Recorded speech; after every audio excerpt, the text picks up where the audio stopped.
بسم اللہ الرحمن الرحیم۔ شیخ المحدثین شیخ صدوق رضوان اللہ تعالی علیہ نے اپنی کتاب الخصال کی پہلی جلد میں آقا امیر المومنین علی بن ابی طالب علیہ الصلوۃ والسلام سے ایک حدیث مبارک کو نقل کیا۔ آقا امیر المومنین علیہ السلام فرماتے ہیں قال اللہ تبارک و تعالی لموسیٰ علیہ السلام، اللہ تعالیٰ نے حضرت موسیٰ علیہ الصلوۃ والسلام سے ارشاد فرمایا، یا موسیٰ احفظ وصیتی لکا باربعۃ اشیاء، اے موسیٰ میں تمہیں 4 باتوں کی وصیت کرتا ہوں اور میری اس وصیت کو یاد رکھنا۔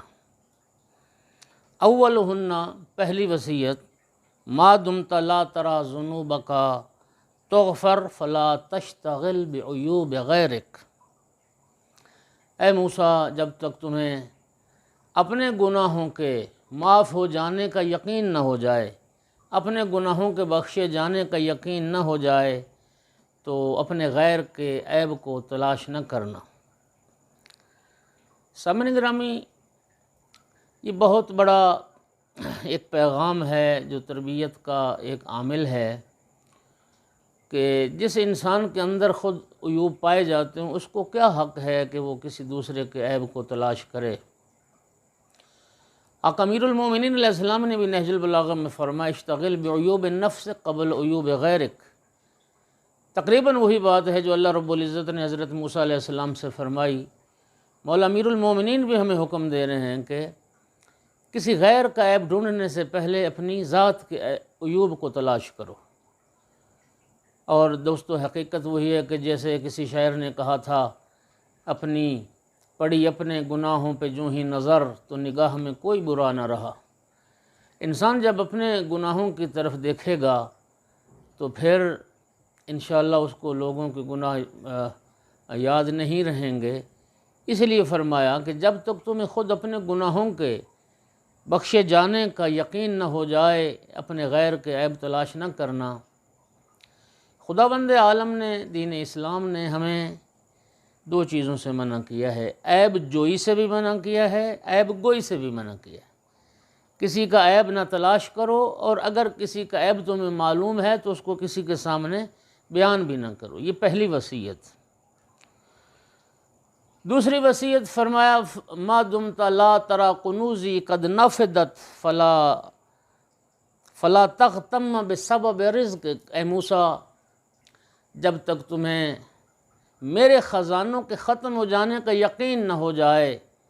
تو اپنے رزق کے معاملے میں پریشان نہ ہونا، اپنے رزق کے معاملے میں تم فکر مند نہ ہونا۔ اور یقیناً اللہ رب العزت کے خزانے ہیں جو کبھی ختم نہیں ہو سکتے۔ حدیث قدسی میں ایک مقام پہ میں نے پڑھا تھا، ارشاد پروردگار ہے، اللہ رب العزت فرماتا ہے کہ میری تمام مخلوقات، میرے تمام بندے مجھ سے، ہر بندہ مجھ سے اتنی بڑی کائنات کا سوال کر لے، اور پھر اللہ پاک فرماتا ہے میں ہر بندے کو اتنی بڑی کائنات عطا کر دوں تو میرے خزانوں میں اتنی بھی کمی واقع نہیں ہوگی کہ جتنی سمندر کے پانی سے سوئی کی نوک تر کرنے سے سمندر کے پانی میں کمی واقع ہوتی۔ لہٰذا رب العزت کی دوسری وصیت یہ تھی کہ اے موسیٰ جب تک میرے خزانے ختم ہو جانے کا تمہیں یقین نہ ہو جائے تو اپنے رزق کے معاملے میں فکر مند نہیں ہونا، چونکہ رازق اللہ کی ذات ہے، رزق اسی کے ہاتھ میں ہے، رزق دینے والا وہی ہے۔ لہٰذا کریم فرماتا ہے جب میں رازق ہوں تو پھر توکل ذات خدا پر ہونی چاہیے، اور رزق کے معاملے میں انسان کو فکر مند اور پریشان نہیں ہونا چاہیے۔ تیسری وصیت فرمائی اے موسیٰ ما دمت لا تری زوال ملکی فلا ترجو عہدا غیری، اے موسیٰ جب تک میری بادشاہت اور میرے ملک کے زائل ہو جانے کا تمہیں یقین نہ ہو جائے تو کسی غیر سے امید نہ رکھنا، میرے سے علاوہ کسی اور سے اپنی امیدیں وابستہ نہ کرنا۔ اور آقا امیر المومنین علیہ السلام نے بھی نہج البلاغہ میں یہ وصیت فرمائی ہے، 5 چیزوں کی وصیت کی، ان میں سے ایک وصیت یہ تھی وَلَا يَرْجُوَنَّ عَهْدٌ مِّنْكُمْ إِلَّا رَبَّهُ، کہ اپنی امیدوں کا مرکز و محور صرف اللہ کی ذات کو قرار دینا، اللہ کے سوا کسی سے اپنی امیدیں وابستہ نہ کرنا۔ اور چوتھی وصیت فرمایا ما دمتا، اللہ پاک فرما رہا ہے موسیٰ ما دمتا لا تر الشیطان میتا فلا تأمن مکرہ، اے موسیٰ جب تک شیطان کے مر جانے کا تمہیں یقین نہ ہو جائے، جب تک یقین نہ ہو جائے کہ وہ گمراہ کرنے والا، وہ شیطان ابلیس، وہ شیطان رجیم واصل جہنم ہو چکا ہے، مر گیا ہے، اس وقت تک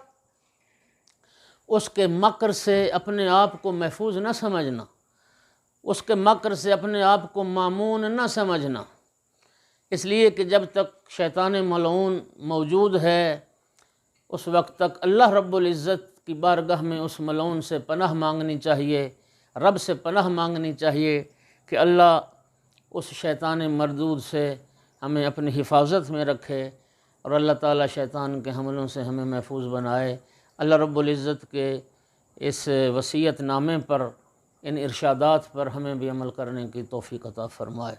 وما علینا الا البلاغ المبین۔